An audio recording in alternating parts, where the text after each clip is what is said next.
construction industry has the largest number of insolvency events and the largest number of disputes. The homeowner is not going to go sue the subcontractor, they're going to go sue the builder. You can't put a quote for a contract build today and expect that the cost is going to remain the same in 3 months' time. Prevention is always better than the cure, and they'll actually save themselves a lot of, not just costs, but a lot of heartache and a lot of effort. The number of times I've seen builders in breach of their own terms and conditions because they haven't read their contract. They'll go download a contract off the internet and they won't read it and they just start signing away.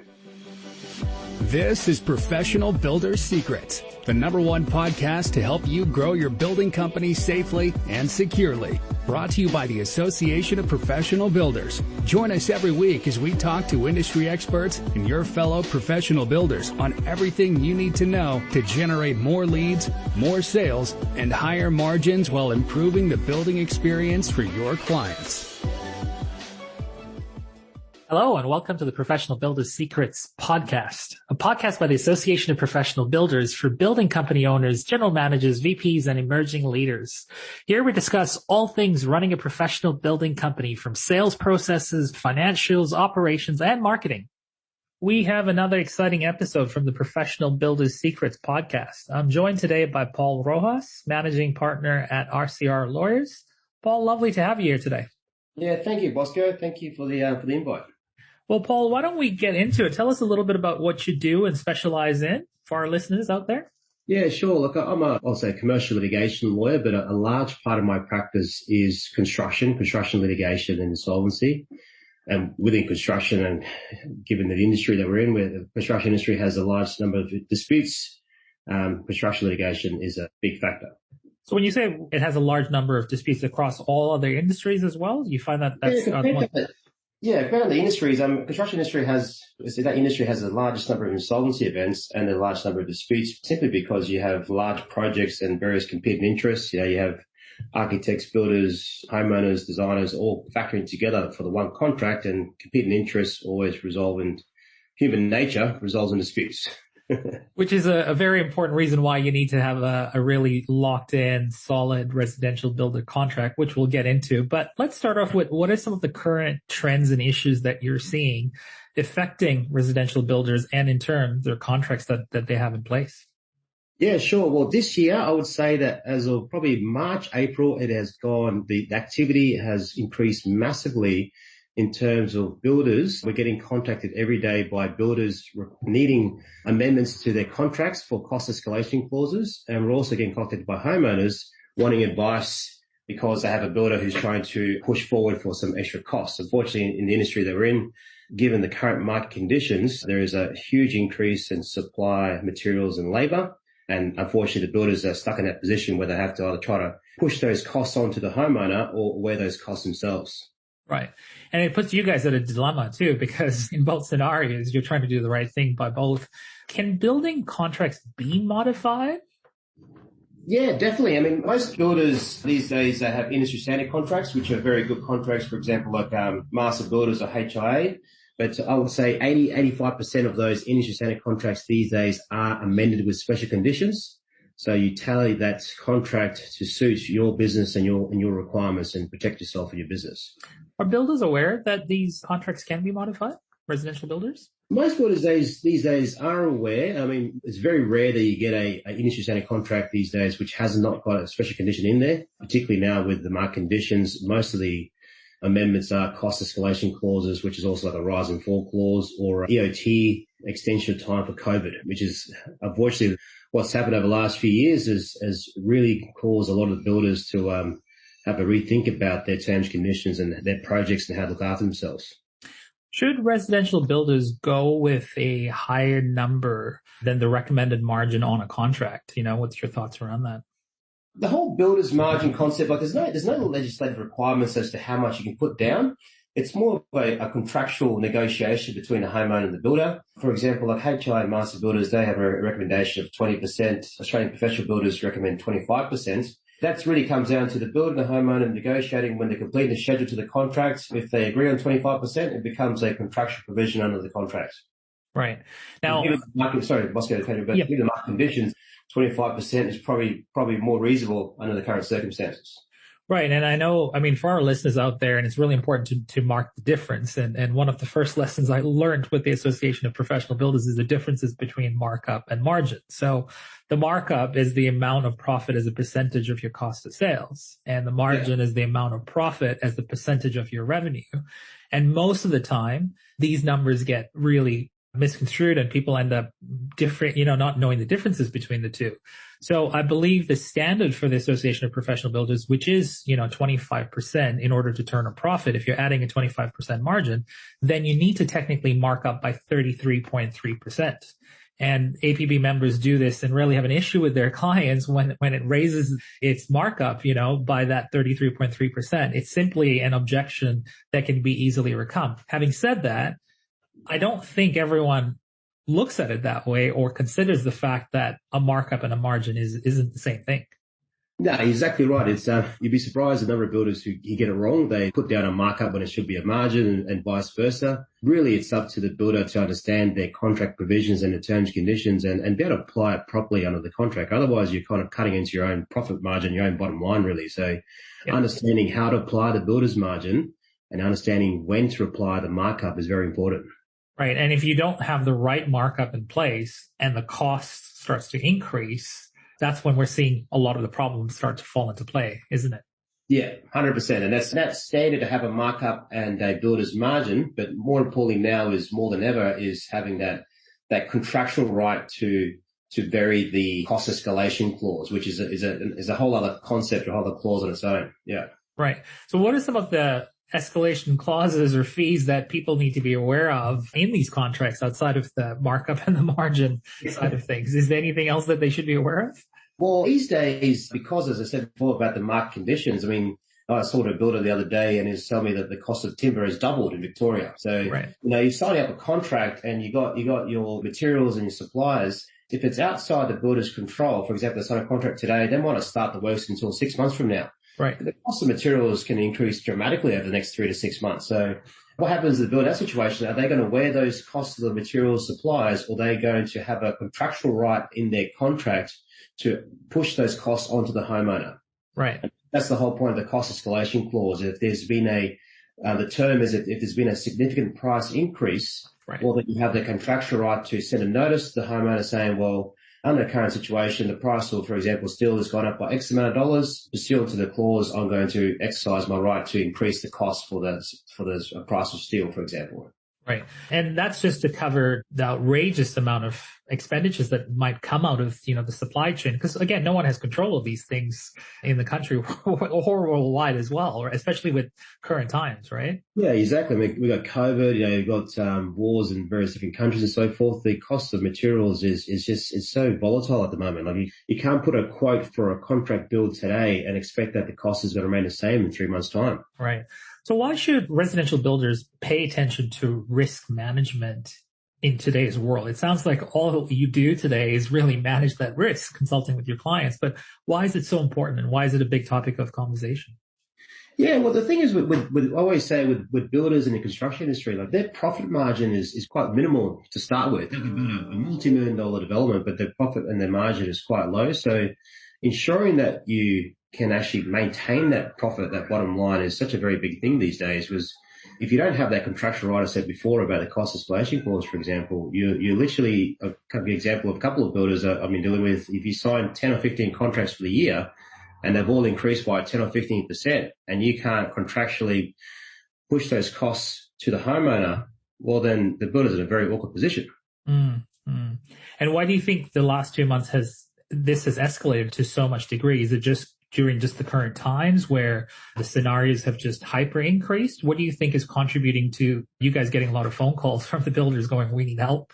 Yeah, it's definitely the supply chain situation. So market conditions, the cost of labor has increased and the cost of materials has increased. It's something that it's not going to get any better over the next 12 months or so. It's likely going to get worse. I mean, you probably see the news. There's a lot of construction companies going into liquidation these days, and it's going to the point that there's going to be a large increase in solvency in the construction industry by the end of this year. Wow. And I don't think any builder is prepared for that either. So it really comes at a really surprise to them as well. So look, let's talk about some of the risks that builders need to be aware of when it comes to building their residential contracts, residential builder contracts as well, especially for the listeners out there who are either new to this or need to sort of change their current contracts. What advice do you have for them, and what are the things that you want them to look for in their contracts? Yeah, sure. Well, particularly with builders, it happens so often is that, you get a builder who's puts forward a progress claim and then the homeowner doesn't pay. And what does a builder do? They keep continuing with the works. And before you know it, I always say to builders that if you have a client that doesn't pay the second progress claim, what makes you think the client's going to pay the fourth one? And by the time they actually make a decision, they've already carried out and their overheads, and they've spent a lot of money in trying to finish the job, and they still haven't been paid for the next 2 or 3 months. And before you know it's dragged on for longer than 90 days. And that causes the cash flow in the construction industry. And the cash flow is if the builder can't pay because the homeowner hasn't paid, then the builder can't pay the subcontractor. The subcontractor doesn't pay the wages of the laborers, and they can't pay the suppliers, and it causes the insolvency event. So the biggest thing for builders these days is understand your right under the contract to suspend the works if you're not getting paid. And when you talk about the payments, you're talking about the milestone payments, right? So you have different milestones. Exactly, yeah. Right. So if, for example, you do the first stage, you issue a progress claim, having been paid under the terms of the contract, you should be issuing your notice to suspend the works, and you're contractually, legally entitled to suspend the works, get paid, and then recommence. Don't continue with the works, which is the 9 times out of 10 is exactly what builders do, because they want to finish the job and then deal with the issue about payment afterwards. Right. And for our listeners out there, New Zealand, Canada, and USA, or the US basically have already had clauses put into place. It's mostly Australia where we're seeing a lot of the challenges right now with the contracts. Is that correct? Yeah, exactly. I mean, this cost escalation clauses is a new thing for contracts in Australia. I mean, at this stage, there's no reported decision. So a lot of lawyers are amending these contracts and so forth. And, you get a lot of builders are getting advice on them. And it's a matter of ensuring that you do exercise your right, but at the same time, there needs to be provisions in there so it doesn't look like it's, for example, like a uncommercial clause, or if it doesn't look like it's an unfair contract term. So it's a thing that will become more popular over the next 12 months or so. And I imagine, as always, when there are amendments to various contracts or legislative provisions, it's a good year or so before a case comes out about it, where it's got to be tested in court. So watch the space. Yeah. Yeah. And Paul, do you find that builders outside of the Association of Professional Builders who really are focused on giving this content out there, is this information readily available, or do you find that builders end up getting surprised when they come and talk to people like yourself?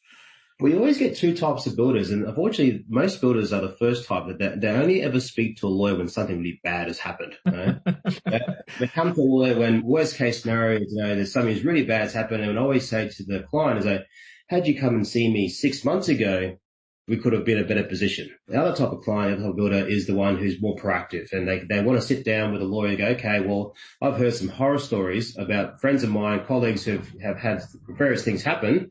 How can I protect myself to ensure that doesn't happen to me? I think there's a saying, you need to have one good barber, one good accountant, and one good lawyer. I think that's what they... Right. Yeah. Well, the thing is, what I always see, and Australian professional builders, they test this, is that in your running your business, you run an effective business, you need to have, for example, a good accountant, and you need to have a good lawyer. And as you sit down with your accountant every year, do your tax, you should sit down with your lawyer once a year to go through your contract and go through your business. The number of times I see builders who they go and get some contracts prepared, and then they don't change those contracts for 7 or 8 years. And before you know, their business has tripled, their business has grown in size, they're actually doing different kinds of construction works in different categories. That contract doesn't necessarily apply to them anymore. And legislation changes, as you know, as well. So the smart thing to do is sit down with your lawyer once a year. Yeah. And that's kind of like a best practice recommendation, right? Just to keep up with your business. What do you do when you're faced with a difficult situation with a client? And I'm sure you have some pot of gold stories, and I'm sure our listeners would love to hear some examples of what you've seen. How was it dealt with, and potentially some wins for the builder as well? Yeah, sure. Well, I guess between builders and homeowners, the 9 out of 10, when there's a dispute, it's about variations. It is always the same, that there's always this misconception between the homeowner and the builder as to what is a variation and what is the actual original scope of works under the contract. And for a builder, the more transparency and the more information they can provide to the homeowner about what is covered in the scope of works. And when they want to have a request to vary the contract, they actually do a proper variation notice and understand how it works on the contract. It's going to go a long way for them, because otherwise you're having a fight in QCAT or in court dealing with unauthorized variation. Right. And what do you do? I'll give you an example, which, could be a common example here, but a client takes possession of their newly built home and then refuses to pay the balance. Is that a common scenario? It does happen. It's always, as I said before, like where you have a builder who, if the homeowner's not paying by the second or third progress claim, well, then they're not going to pay by the last one, when these are the final. So that happens more often than not. And, the builder's right under that situation is just simply to terminate the contract and sue the homeowner for damages. Right. There's actually, in both industry standard contracts, it's a general terms and conditions about early possession taken by the owner, which is a substantial breach of the contract. Right. Any of the common scenarios that happens in contracts that with a client that you need to be aware of, for a common story that you've dealt with? Yeah, well, a lot happens these days with, unfortunately, with builders that they're licensed and they take the full responsibility of the project itself. And you always get builders who are stuck in situations where they're not getting paid, but then they still have to pay the subcontractors, for example. So it's always very important that the builder ensures that payment passes through on time. As I was talking about before, the cash flow is such a big thing, because as soon as you don't get paid for one progress claim, it causes that domino effect, as I always talk about. And you see it a lot these days. And that's what causes companies to go on in the first place. Mm. What you'll notice, like I look back 7 years ago, it always happens like a cycle. You had like big companies like Bloomberg Construction. You had a couple of other ones going on back then, and that causes a ripple of all these other smaller companies going under. Yeah. And you just had recently ProBuild go under, a few other big ones like Privium go under, which you'll see that ripple effect will continue for the next 6 to 12 months. Mm. And you just talked about subcontractors as well. So tell me a little bit about the legal obligations for a residential builder when it comes to those subcontractors as well, because at the end of the day, it's such a moving target too, right? Yeah, I mean, unfortunately with the builder, they take all the onus and all the responsibility. So if there's any defective works which the builder hasn't carried out, the homeowner is not going to go sue the subcontractor. They're going to go sue the builder. I mean, they have the contractual right with the builder. So it's very important for the builder to have those subcontracts in place with their subbies. So if there is any issue with defects, the builder has the right to go after the subbie and say, under the terms of the contract, you have to go repair this. You have to go fix this, rectify the defects. Right. And in this world of today's uncertainty, which doesn't seem to be changing, it seems to be the latest fashion trend. Why is it so important, do you feel, that all builders should prioritize and focus on this today? It's important because it's eating into their bottom line. Like as I said before, like the profit margin for a building company is really quite small from the outset. So right. Not protecting that profit margin by having these contractual provisions under the contract is going to eat into your profit margin, it'll eat into your cash flow, and they'll cause a serious effect to your business. Like, we asked about some crazy horror stories that I'm seeing homeowners who contact me where builders have tried to sneak in a cost escalation of say $65,000, $70,000 as a variation. And it's not a variation to the contract, but what can they do? They're trying to do whatever they can. So they're trying to negotiate, they're trying to sit down. But if you don't have that contractual right in your contracts from the outset, well, then you don't have the right to claim for it. Mm. When a new builder comes to work with you or says, look, we need help with our contracts, take me through your process. Do you go through an assessment process? Do you go through sort of a discovery to understand a little bit about the business? How do you what goes into actually building this contract? Yeah, sure. I mean, that's a really good question, Bosco. So when we have a builder sit down and, as an initial consult, you ask all the questions about the company, what kind of works they do, whether they're what kind of license they have, for example, whether they're a builder open or a medium rise, what kind of contracts they're doing. Contract price is a very big thing as well, and whether they subcontract those contracts to other subbies or whether they have employees and so forth. And it's really sitting down and asking all those questions will give you an understanding of what the client needs for that contract, and discussing about special conditions. And also a big thing is you always get a lot of builders who it always happens, they'll go download a contract off the internet and they won't read it and they just start signing away. But I always say, like, a contract is like, it's the rules of the game. And if you don't know the rules of the game, well, then you're not playing it properly. You need to understand your contract. And that's the big thing when you sit down and like, I'll be a lawyer and I'll explain to you how your contract works and how to use that contract for your advantage. Right. Don't just download a contract and sign away and not think about it. the number of times I've seen builders in breach of their own terms and conditions because they haven't read their contract. I'm scared to ask, but have you ever encountered someone from one country download just a generic contract, but it's actually from another country? I've seen so many copy and pastes. They've amalgamated something that's just morphed into God knows what it is. You'd be surprised the number of contracts like that come before me on my desk, yeah.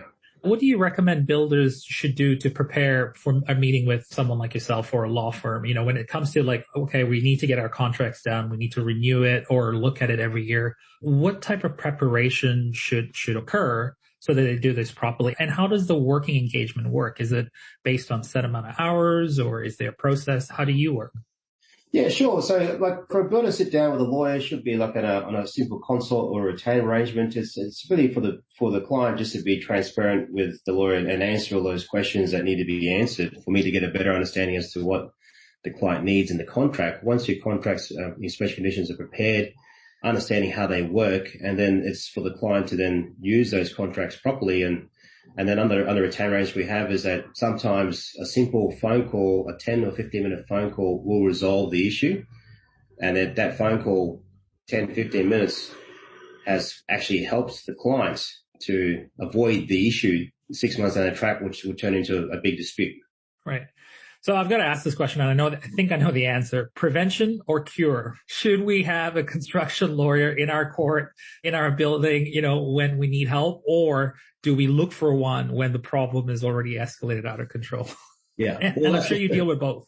I deal with both, and I said before, there's always two types of clients. I do a lot more construction litigation, can I say, because unfortunately, it's most of those clients only want to talk to a lawyer when it's gone bad already, when it's hit the fan already. But prevention is always better than the cure, and they'll actually save themselves a lot of, not just costs, but a lot of heartache and a lot of effort. And sometimes you can avoid a situation, and not just because it's costly, but it kind of eats into your life. You know, you're dealing with a litigation dispute that could have been resolved by having proper terms and conditions in place, or you're in court fighting about oral representations when that, you know, you should concentrate on what you do best in making more money and running your business rather than having a fight about something when it could have been avoided by having some simple terms and conditions in the first place. And Paul, what should builders look out for in the future? We've talked a little bit about the current times. We've talked about contracts. What are you working or focusing or researching on that builders should be prepared for that potentially could disrupt their way of work? Yeah, well, as I said before, I think insolvency is going to be a big thing the next, say, 12 months or so. I mean, it's going to happen in every industry. Construction industry is going to have a big hit. Unfortunately, we had COVID, which hit the world, and it was two fronts hits. You know, we had the health front, and now it's going to be the economic impact.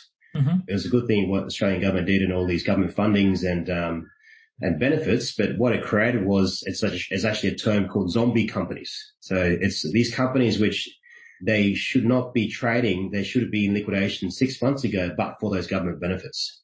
So you see a lot of those in the construction industry. So a lot of that's now going to be, there has to be, I guess, a reset in the industry and the economy. And so a lot of these companies will be cleaned up and move forward into better times. Right. So there's a bit of a correction that's about to occur that will change the pathway. Yeah. I'll call it the correction right now for safer reasons. Paul, tell me a little bit about you being a APB preferred member as well. What does that look like for our listeners out there? And tell me a little bit about the arrangement that you have with them. Yeah, look, I'm very happy and proud to be a member with the Australian Professional Builders. We offer all the legal services and advice to all the members. Any APB member that has any issue or any legal requirements, happy to contact us, and it's no obligation consult at no cost at all, just a simple discussion. That's our commitment to APB, and any issues that come about, we're there to look after the members and help the members through these tough times. Any final words of wisdom? I think you've given us quite a bit when it comes to what to look out for, but any final words of wisdom for our builder listeners out there? Yeah, I guess I know I feel like I've repeated so much about cost escalation clauses, but yeah, really sit down with a lawyer and understand how it works. I guess in some ways it's the most important thing, and you'd be surprised if you know how to exercise your right for a cost escalation, how much it can actually help you in the long run. Mm. Yeah, don't bear those costs on yourself. Like be smart and get the right advice. So know your rights, know what to look for, quote accordingly, and more importantly, like an accountant and like all the other essentials out there, have a lawyer at hand. Treat it as if it's an annual checkup, right? Yeah, an annual checkup. So go see your doctor, go see your lawyer. Awesome. Well, thanks so much for your time and your energy today, and we really appreciate the insights as well. Okay, great. Thanks, Bosco. Take care. Bye-bye. Cheers. Thank you for listening. Remember to subscribe to Professional Builders Secrets on your favorite podcast platform and leave a review. To learn more about how the systems at the Association of Professional Builders can help you grow your building company, visit associationofprofessionalbuilders.com. See you next time.